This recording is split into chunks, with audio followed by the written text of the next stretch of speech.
আসসালামু আলাইকুম এভরিওয়ান, আশা করি প্রত্যেকেই ভালো আছেন। নতুন আরেকটি ভিডিওতে সকলকে স্বাগতম। তো আজকের এই ভিডিওতে আমরা দেখব কিভাবে এই যে ডিজাইনটি আছে 21শে ফেব্রুয়ারি একটি ব্যানার ডিজাইন, এটা কিভাবে ডাউনলোড করবেন।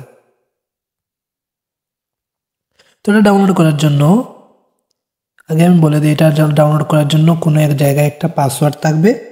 পাসওয়ার্ডটি সংগ্রহ করে নিতে হবে। পাসওয়ার্ড আমি আপনাদেরকে জেপিজি আকারে দেখিয়ে দেব। তো এই জন্য এ টু জেড সম্পূর্ণ ভিডিওটি দেখতে হবে। মাত্র 3 সংখ্যার একটি পাসওয়ার্ড থাকবে, একসাথেই পেয়ে যাবেন 3টি পাসওয়ার্ড, 3 সংখ্যার পাসওয়ার্ড। তো এখানে যা কিছু সব কিছু নিজের মতো করে এডিট করে নিতে পারবেন, কাস্টমাইজ করতে পারবেন নিজের মতো করে। এগুলো লক করা আছে, এগুলো আনলক করলেই আপনি লেখাগুলো এডিট করে নিতে পারবেন, নামগুলো চেঞ্জ করতে পারবেন, নামও চেঞ্জ করতে পারবেন, লেখাগুলোও এডিট করে নিতে পারবেন। তো আশা করি বুঝতে পারছেন।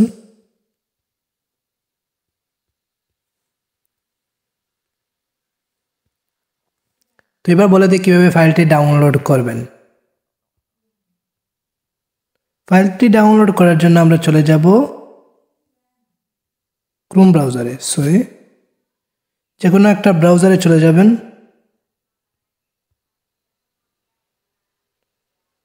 তো তারপর এখানে লিখে সার্চ করবেন আমাদের ইউটিউব চ্যানেলের নামটা, আমাদের ওয়েবসাইটটি পেয়ে যাবেন প্রথমেই।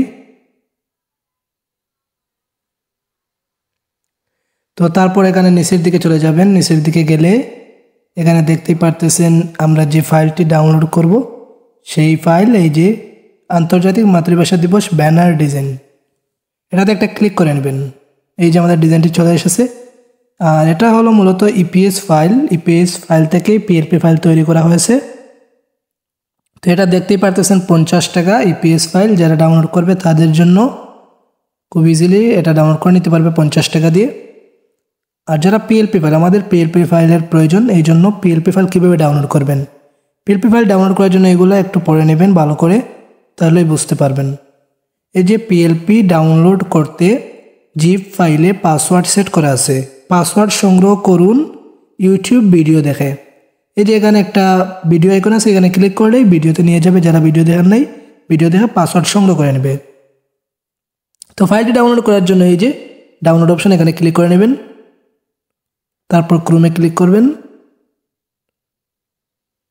তারপর এই যে ডাউনলোড বাটনে ক্লিক করলেই আমরা ফাইলটি ডাউনলোড করে নিতে পারবো। এটা 7 MB। তো আমাদের ফাইলটি ডাউনলোড হয়ে গেল। এবার আমরা পাসওয়ার্ড কী দেব। এটা জিপ ফাইল, এই যে ফাইলটি আছে এটা জিপ ফাইল। তো এটা আনজিপ করতে হলে আমাদের পাসওয়ার্ড লাগবেই। তো 3 সংখ্যার একটি পাসওয়ার্ড লাগবে, সেটা আমি এক্ষুনি বলে দিচ্ছি। তো পাসওয়ার্ডটি হলো এই যে 460। এইটা জাস্ট টাইপ করবেন আর ওকেতে ক্লিক করলে জিপ ফাইল আনজিপ হয়ে যাবে। তো আমি দেখিয়ে দিচ্ছি। আমাদের জিপ ফাইল আনজিপ করতে হলে আপনারা সকলেই জানেন এখানে যেটা থেকে এবারে প্রয়োজন হয়, এটা আপনারা এই প্লে স্টোরেই পেয়ে যাবেন। তো যেটাকে এবারে আসার পর এখানে পেয়ে যাবেন আমাদের যে ফাইলটি ডাউনলোড করেছি, ডাউনলোড ফাইলে এই যে, তারপর এক্সট্রাক্ট অলে ক্লিক করবেন। প্রথমে ফাইলে একটা ক্লিক করবেন, এই যে ফাইল আছে ফাইলে একটা ক্লিক করবেন। তারপর এক্সট্রাক্ট অল, এখানে এক্সট্রাক্ট হেয়ার এখানে ক্লিক করবেন। আমি আবারও দেখিয়ে দিচ্ছি। এই যে তারপর আমাদেরকে এখানে বলবে পাসওয়ার্ড দিতে। তো আমরা এখানে ক্লিক করব এবং টাইপ করব 460। এটা টাইপ করার পর ওকেতে ক্লিক করে আমাদের ফাইলটি আনজিপ হয়ে যাবে। এখানে দেখতেই পারতেছেন। এবার আমরা ফাইলটি ওপেন করে নিতে পারবো। পিক্সেল ল্যাবে চলে যাচ্ছি, উপরে 3 dot, open dot PLP file dot PLP, এই যে আমাদের ফাইলটি। তো এটা ওপেন করতে পারবো এখন। তো আশা করি বুঝতে পারছেন, এরকমভাবে আমাদের যে কোনো ফাইল আপনি ডাউনলোড করে নিতে পারবেন। তখন থেকে প্রতিনিয়ত আমাদের ইউটিউবে পিএলপি ফাইল আপলোড করা হবে। এজন্য এখনও যারা চ্যানেলটি সাবস্ক্রাইব করেনি, প্লিজ চ্যানেলটি সাবস্ক্রাইব করে দেন এরকম নিত্য নতুন ডিজাইন পেতে। তো ধন্যবাদ সকলকে এতক্ষণের সাথে থাকার জন্য। সবাই ভালো থাকবেন, সুস্থ থাকবেন। আল্লাহ হাফিজ।